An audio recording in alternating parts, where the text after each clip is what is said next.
Hello, I'm Chris Williams, and I'm back with another review. This time we're reviewing Uncanny X Men 17. Well, the cover was done by Wallace Patricio and Eric Acanicia. The cover is good. It's a classic bit of art done by Wallace Patricio. It shows Wolverine in his classic costume while Cyclops is in his classic 90s costume. While they're standing in front of a grave, and they look down solemnly and sadly at the life they were unable to save. Namely, Rain Sinclair. It's really a shame what they did to her in this issue, and it's stupid. But I'll tell you this much: it's a good cover. I really like it. What can I say? Say is that the issue starts with a first page, which is once again all black except for a red box with white text in it. Once again, another waste of a first page from Marvel. And the next few pages are no better, because after we get done with this first page, we're given 2 pages with them rehashing the comic book logo and pictures of the characters who appear in here and whoever worked on this particular issue. And we start truly with Wolverine and Cyclops. Cyclops informing Wolverine that Rain Sinclair's funeral will be in the afternoon. He tells Wolverine to get his suit and to wash himself up and to put on that suit and be at that funeral for your family. And all I can say is the artwork done by Carlos Gomez is good. It's workable artwork. I'm enjoying it. And we have Multiple Man, who is a detective. He informs Wolverine that the police who arrested the men who killed Rain Sinclair, they've been let go. They're not going to press charges against them. And all I can say is, oh, come on. This is now. This is supposed to be now, not the 60s. So why are they letting a bunch of known criminals who've killed a young girl go? And Wolverine is angry, and he looks at the papers Multiple Man has given him, and he tells Maddox, "This is right? Yeah, it's the official police report. How do you get it? That's kind of what I do." Wolverine tells him, "That's my line." He storms off to get some justice for Rain Sinclair, for Wolfsbane. He gets Quanon. This isn't actually Psylocke. This is Quanon. This is Psylocke's twin. Well, the woman who took over Psylocke's original body. And they start marching out, but Alex Summers, Cyclops' brother Havoc, stops him. He informs Wolverine that he's not going to let him and Quanon go and find the guys and cause trouble for the X-Men. Quanon and Wolverine speak in Japanese, but it's a stupid joke. And Alex says that he can understand Japanese, and he says, "Yeah, I know." She said, "I'm handsome." Well, Wolverine picks Alex's pocket, takes his keys, and then takes his car, and tells Havoc to go stand by his brother and make sure he's all right, instead of making sure Wolverine is all right and trying to keep him out of trouble. Quanon and Wolverine get into the car and they speed off. And the artwork here is good. I'm enjoying it. But Matthew Rosenberg's writing, though, as I've done before, reflect on saying someone's art is good and then going directly to the writer. His writing is overdone.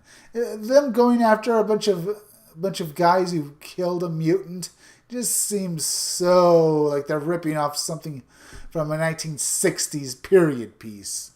Here we have all the X-Men at Rain Sinclair's funeral, and they mark about how many mutants have been killed lately.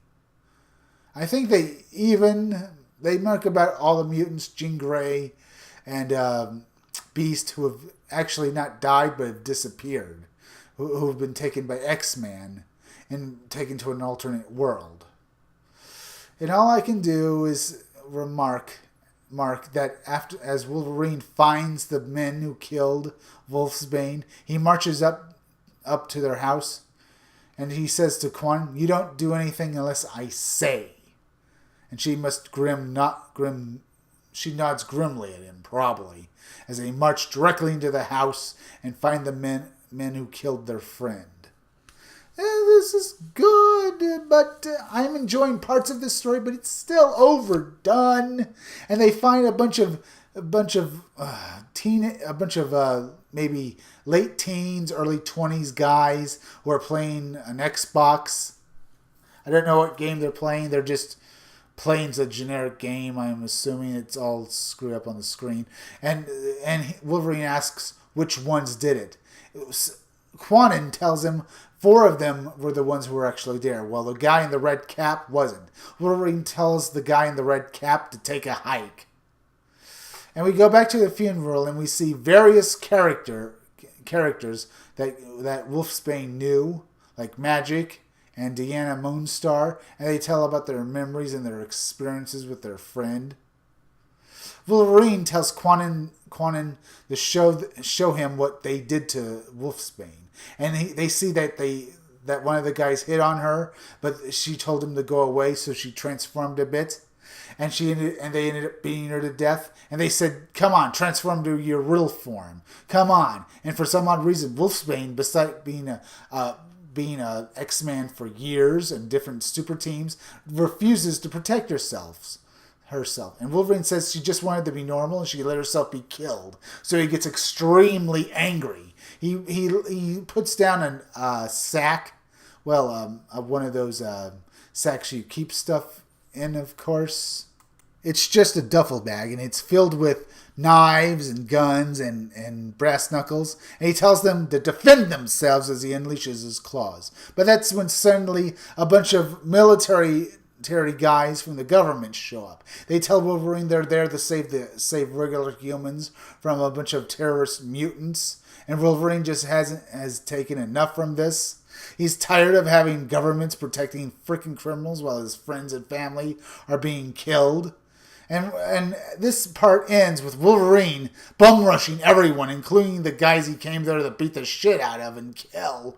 And he jumps on all of them, including taking random fire from the police officers, or at least the military unit that came up to try and stop him.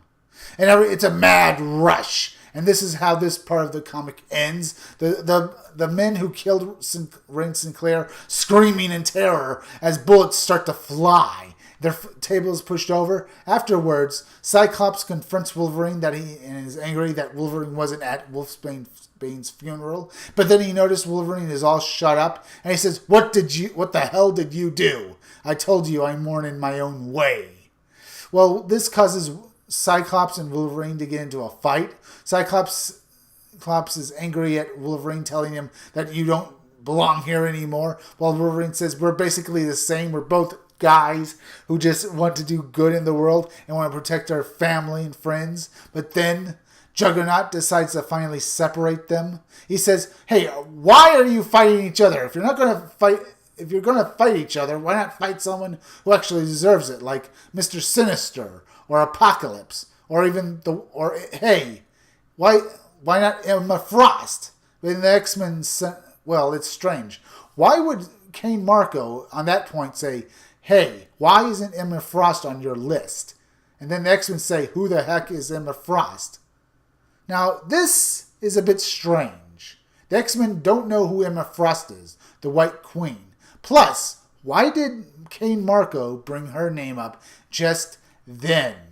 So this is a mystery. Not a very good one, because it's basically slapped on there as thick as anyone can possibly make it. So it isn't good. Why did Kane Marco just suddenly bring up Emma Frost, and then everyone is just, who's Emma Frost? This issue was bad.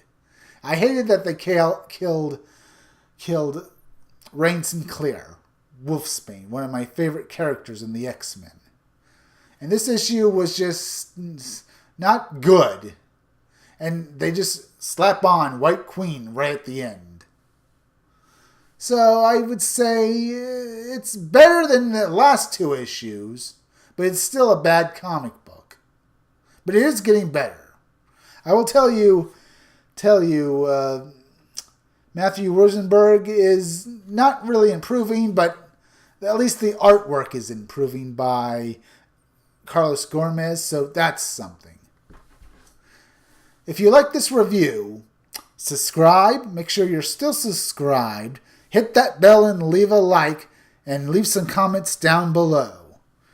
And remember, keep checking back in future videos, because remember, I am making my own independent comic book, Scumdogs. So remember to keep checking back for more news on my own comic book. I'm Chris Williams, and I'm signing out.